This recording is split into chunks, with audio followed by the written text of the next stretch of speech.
Assalamualaikum warahmatullahi wabarakatuh. Ada 3 macam gerakan yang akan mempengaruhi kesehatan kita. Yang pertama adalah gerakan mulut, yang kedua adalah gerakan badan, dan gerakan yang ketiga adalah gerakan pernafasan. Yang pertama adalah gerakan mulut. Gerakan mulut ini adalah makanan yang kita makan. Sobat semuanya, makanan yang kita makan itu akan mempengaruhi kesehatan kita. Ada pepatah yang mengatakan makanan yang kita makan itu adalah tampilan tubuh kita.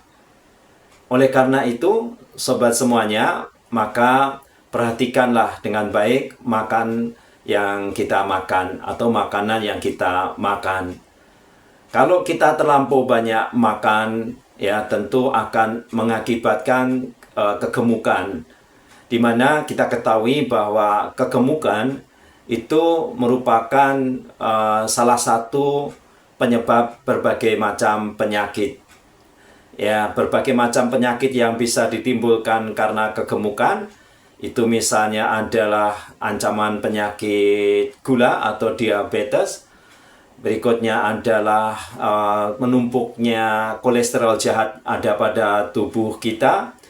Bahkan bisa juga mengakibatkan fatigue liver atau banyaknya lemak-lemak dalam hati. Dan berbagai macam penyakit yang lainnya yang bisa ditimbulkan karena kegemukan.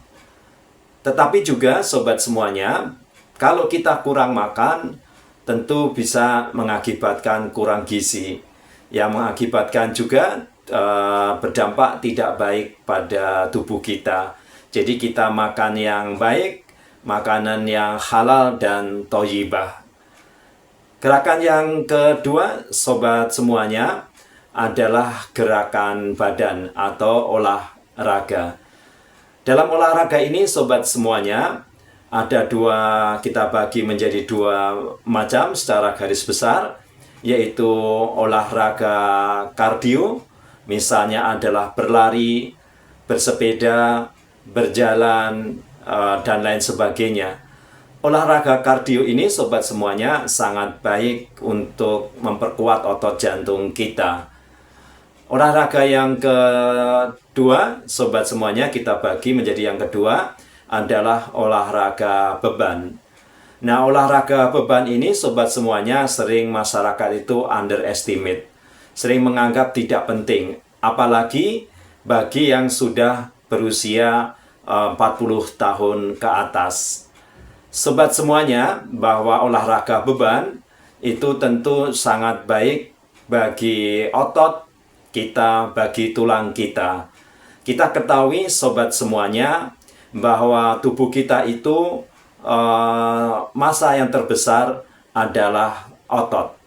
Otot itu kurang lebih adalah 60% dari bagian tubuh. Dan otot itu, sobat semuanya, adalah bagian tubuh yang paling banyak menyerap gula.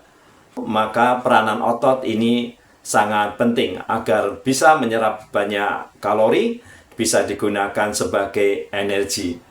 Nah, yang kedua adalah otak kita. Otak kita itu, sobat semuanya, meskipun hanya 2% dari bagian tubuh kita, tapi mampu menyerap 20% kalori dalam tubuh kita. Jadi otot dan otak itu merupakan bagian tubuh yang paling banyak menyerap kalori.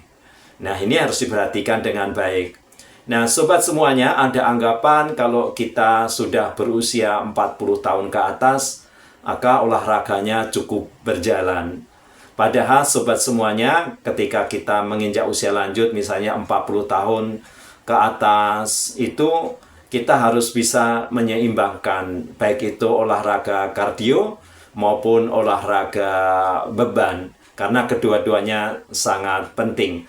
Seperti kita ketahui, sobat semuanya, Ada yang mengatakan ketika kita berusia 30 tahun ke atas, ada yang mengatakan kalau kita sudah berusia 40 tahun ke atas, maka setiap tahunnya masa otot kita itu akan berkurang sebesar 1%.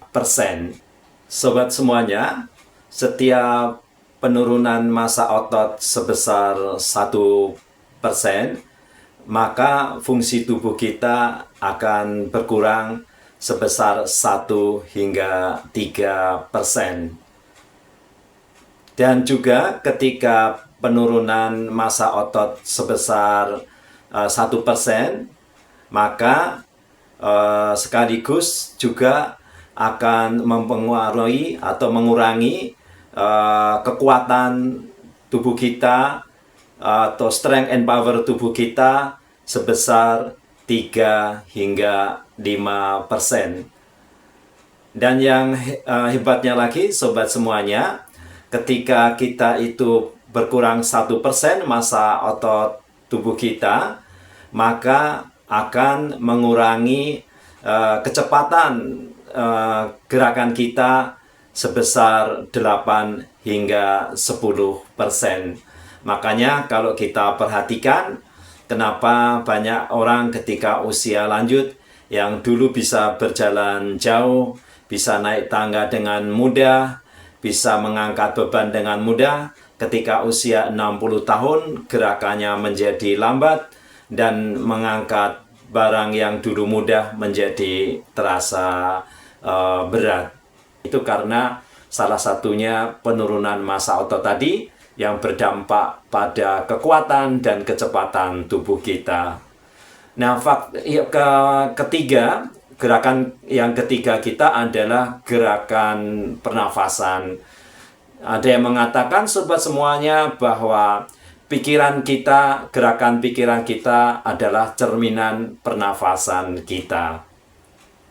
Kalau kita perhatikan, sobat semuanya, bahwa pernafasan itu sangat penting, sobat semuanya. Artinya kita harus bisa mengontrol pola pikir kita. Kalau pikiran kita cemas, pikiran kita sedang marah, kalau kita sedang galau, kalau kita sedang melakukan sesuatu yang menegangkan, ya, membuat kita stres, maka nafas kita akan terasa cepat dan pendek. Sebaliknya, kalau kita senang, kita happy, bahagia, dekat dengan orang yang kita cintai, dekat dengan orang yang kita kasihi, kita dekat dengan Tuhan Allah Subhanahu wa Ta'ala, maka pernafasan kita akan panjang dan pelan. Jadi, marilah kita kontrol pikiran kita, pernafasan kita. Nah, sobat semuanya, itulah tadi 3 gerakan yang akan mempengaruhi apakah kita akan sehat ataukah kita akan sakit. Ya, maka dari itu perhatikan 3 macam hal gerakan tersebut. Semoga bermanfaat bagi kita semuanya. Wassalamualaikum warahmatullahi wabarakatuh.